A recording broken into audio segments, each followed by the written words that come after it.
আমি বাটি কিন্তু একদম উপর করে দিচ্ছি। হ্যাঁ, দই কিন্তু দারুণ দই বসেছে। গরমেতে ভাত ভালো লাগে নেই, কিন্তু একটু দই হলে এক মুঠো ভাত খেয়ে নেবে। দই বানাতে আমি নিয়েছি, এখানে একটা কড়া নিয়েছি, গ্যাস জেলে দিয়েছি। আমি এখানে নিয়েছি 1 চামচ চিনি। চিনিটা আস্তে আস্তে গলতে শুরু করেছে। চিনিটা গলে গেছে, আর চিনিটা দেখছো কালার আসতে শুরু করে দিয়েছে। গরমের সময় মিষ্টি দই তোমরা বাড়িতেই খুব সহজেই বানিয়ে নিতে পারবে। দেখো চিনিটা গুড়ের মতো রং এসে গেছে। গ্যাসে আমি একটা ডেকচি বসিয়েছি, আর দুধটা কেটে ঢেলে দিচ্ছি।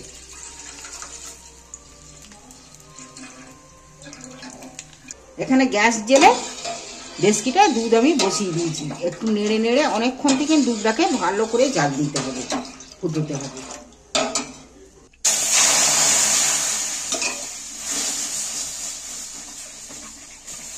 দেখো দুধটার কালার কেমন এসছে, দেখো এইটা একদম পুরো দোকানের দইয়ের মতো দই হবে।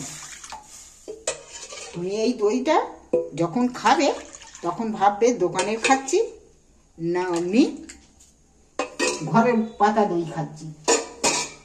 তবে এটাকে একটু ভালো করে ফোটাতে হবে, অনেকক্ষণ ধরে ফোটাতে হবে একটু।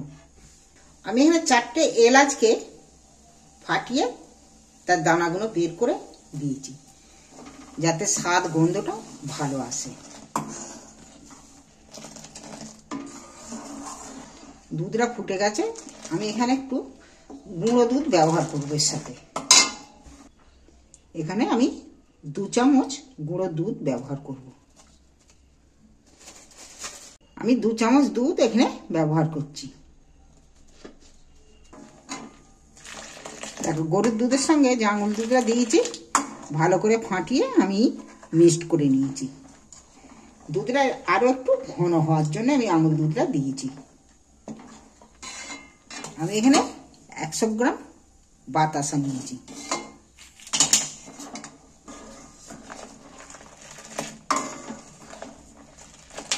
বাসাটা দিলে কালার ভালো আসবে, মিষ্টিটাও এর সেন্টটা বাসাটা দিলে এর সেন্টটা আলাদা আসে।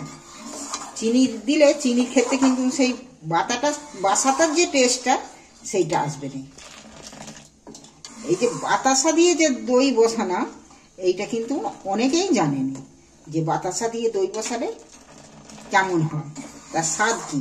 অনেকে বাড়িতে চিনি দিয়েই দিয়ে বসায়, কিন্তু আমি এই যে বাসাটা দিয়ে বসানো, দেখবে বাসাটা দিয়ে দুধটা জাল দিচ্ছি। এইটা একদম দোকানের পুরো কেনা দই, ফেলে রেখেই দই খাবে। দোকানের থেকেও দারুণ স্বাদের দই হবে। দেখো দুধটা কতটাই ঘন হয়ে গেছে, আঙুল দুধটা দিলুম বলে আরো ঘন হয়ে গেল। দুধটা অনেকটাই মরে গেছে, কিন্তু এই গরমের সময় এই দই আর ভাত পেলে আর কিছুই লাগবে না। এই ঘরে পাতা দই দিয়ে ভাত একদম পুরোভাবে খেয়ে নেবে, বাচ্চা বুড়ো সব। দেখো দুধ আমার একদম জাল দেওয়া পারফেক্ট হয়ে গেছে। এবার গরমে হবে না, জাল দিয়ে আমি গ্যাসটাকে অফ করে দিচ্ছি। এবার না ঠান্ডা হলে একে বসানো যাবে না, ঠান্ডা হলে তারপর বসাবো। একটু ঠান্ডা হোক মতন গরম, হাত ছোঁয়া গরম আছে। এখানে আমি সাজা হিসেবে দই একটু দিয়ে, দই না দিলে তো দইটা বসবে না, তাই আমি একটু সাজা হিসেবে ব্যবহার করলাম। আমি দইটা হাতা রে দিয়ে একটু ঘেঁটে ফাটিয়ে নিচ্ছি। যে দইটা আমি দিয়েছি সাজাটা, সেটাকে ভালো করে মিক্সড করে নিচ্ছি ফাটিয়ে দইটাকে।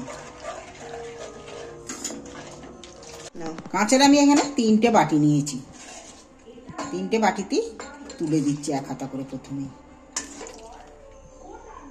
এখানে 3টে বাটি আমার ভর্তি হয়ে গেছে। আমি এবার একটা ভালো করে একটা বেশ চাপা দিয়ে দিচ্ছি।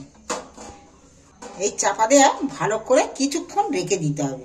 কিছুক্ষণ বলতে কি 10-12 ঘন্টা রেখে দিতে হবে। দেখো দই যে বসেছিল 10-12 ঘন্টা, 10 থেকে 12 ঘন্টার মধ্যে দই, দেখো দই আমি একদম পুরো উপর করে দিচ্ছি। দই কিন্তু হেভি দই বসেছে। আমি বাটি কিন্তু একদম উপর করে দিচ্ছি। হ্যাঁ, দই কিন্তু দারুণ দই বসেছে। তুমি এই দই খুব সহজেই বাড়িতে বানিয়ে নিতে পারবে। দই একবার বাড়িতে বানিয়ে খেয়ে দেখো, তোমাদের অবশ্যই ভালো লাগবে। ভালো লাগলে আমার চ্যানেলটা সাবস্ক্রাইব করে দিও।